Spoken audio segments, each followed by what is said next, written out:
Buenos días y bienvenidos al maravilloso mundo de la auditoría. El tema que vamos a explicar hoy, o vamos a comenzar a explicar hoy, lleva por título Planificación de la auditoría y es el tema 4 de nuestro programa de la asignatura. Los objetivos que vamos a intentar cumplir con este tema son la definición del concepto de planificación de auditoría, delimitar su objetivo, estudiar la estrategia de auditoría, analizar la información necesaria para esta estrategia y definir el plan global de auditoría.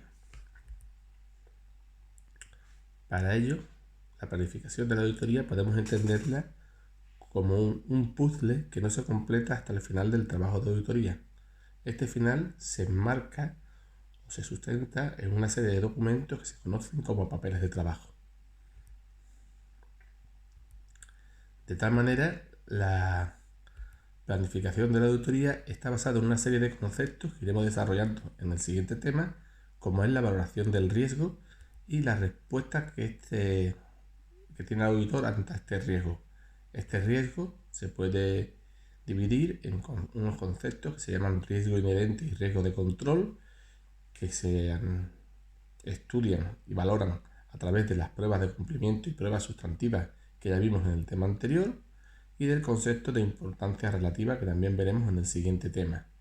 Esa respuesta al riesgo evidentemente tiene un coste y va definida por una serie de documentos como son la estrategia de auditoría, qué y cómo vamos a hacer nuestro trabajo, y el plan de auditoría, los procedimientos que vamos a realizar. Evidentemente todo esto está enmarcado en las normativas internacionales de auditoría, como son la NIA 300, planificación de la auditoría, que analiza la estrategia y el plan de auditoría, la NIA 320, que define la importancia relativa, la 315, que se dedica a la valoración del riesgo, y la 330, que habla sobre las respuestas de este riesgo.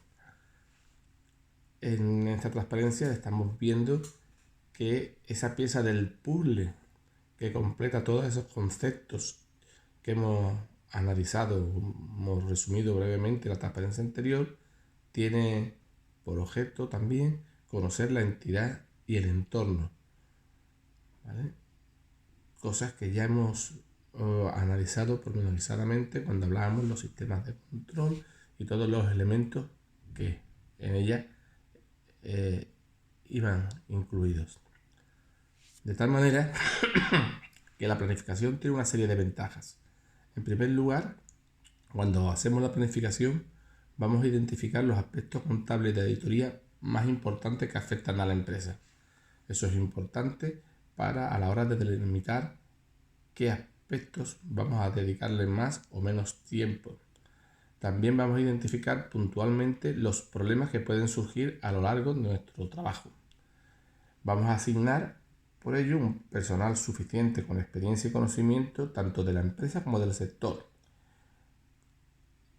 Gracias a la planificación también comunicaremos al equipo de auditoría los objetivos que perseguimos con lo mismo y fijaremos las fechas donde se va a desarrollar la revisión, con una temporalización que será tan útil tanto para nuestro equipo de auditoría como para nuestro cliente. Esta planificación se va a basar en una serie de principios fundamentales. En primer lugar, en la precisión, es decir, las acciones van a estar planeadas de antemano de una manera concreta. Esta precisión no implica que no haya una flexibilidad, es decir, que si hay una serie de cambios o imprevistos o circunstancias que varían sobre nuestra idea inicial, seamos lo suficientemente ágiles para realizar esas alteraciones. Y por último, una unidad donde se mencionen las acciones para cada función y que éstas estén coordinadas por el jefe de equipo. De tal manera que en el plan global de auditoría, según establece la NIA 300, el objetivo del auditor es planificar la auditoría con el fin de que sea realizada de la manera más eficaz posible. El alcance que vamos a llevar a cabo va a depender de varios factores. En primer lugar, el tamaño y la complejidad de la empresa cliente. En segundo lugar, la experiencia que el auditor tenga de la misma. El conocimiento del tipo de negocio que la empresa realiza. La calidad de la organización y el control interno de la entidad. y el conocimiento y experiencia del auditor en referencia al cliente. De tal manera que todos los conceptos que hemos ido viendo, obtener información, determinar importancia relativa, evaluar los riesgos y determinarlos, van a ir encaminados a crear el plan global de auditoría, la herramienta que nos va a permitir realizar nuestro trabajo como auditores. Recuerden, el fin de la planificación es identificar los objetivos de auditoría y concretar los procedimientos necesarios. Tengan en cuenta, como ya hemos hablado, que las cuentas anuales realizan una serie de afirmaciones que son los objetivos de nuestra auditoría. Y estos objetivos vamos a ver si esa afirmación existe, si el bien está controlado económicamente por la empresa, si está perfectamente valorado y cuál es su forma de presentación en las cuentas anuales. De tal manera que vamos a intentar, en los pasos siguientes, identificar los objetivos de esta auditoría. De tal hecho, nosotros vamos a ver los componentes de una determinada área de auditoría. En este caso, como ustedes pueden ver, la representación esquemática del balance pueden ser, por ejemplo, las existencias. Vamos a ver que esos componentes de las cuentas de auditoría, si es vamos a realizar un inventario de los mismos y vamos a ver si esa afirmación existe.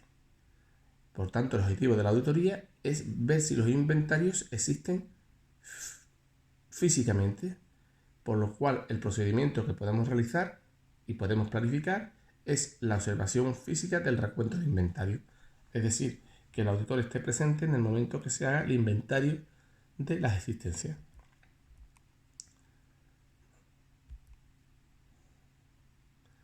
Para poder constituir si se cumple todo el área, hay que establecer una serie de pruebas para permitir las siguientes conclusiones: si existe, si está controlado económicamente por la empresa, si no se ha omitido ninguna partida, si están valorados de acuerdo con las normas de registro y de valoración, si están presentados adecuadamente según las normas de elaboración de los estados contables y si los principios y normas contables se han aplicado uniformemente.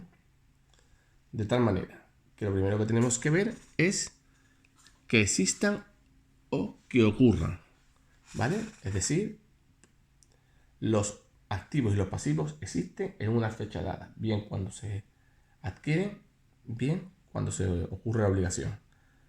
La ocurrencia significa que las transacciones o hechos registrados tuvieron lugar, es decir, que no ha sido una transacción falsa. En segundo lugar, que sean íntegros, es decir, que no haya ni activos ni pasivos que no estén debidamente registrados, ¿vale? Es decir, que no haya una contabilidad B. En cuanto a los derechos y obligaciones, los activos son bienes o derechos controlados económicamente por la entidad, como dice la definición, y los pasivos son obligaciones a una fecha dada. Es decir,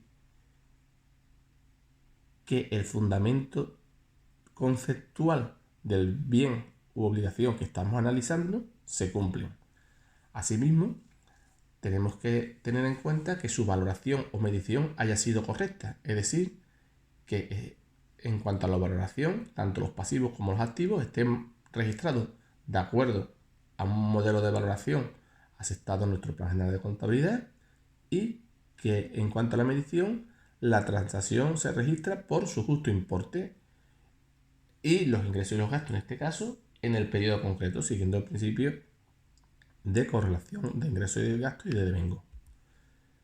En cuanto a la presentación de sus desgloses, las transacciones se clasifican según las normas internacionales de contabilidad y, en este caso, el Plan General de Contabilidad en el sitio correcto donde deben de ir en cada una de las cuentas anuales. Bueno, con esto terminamos esta primera parte del tema, que es muy cortito, como ustedes ven.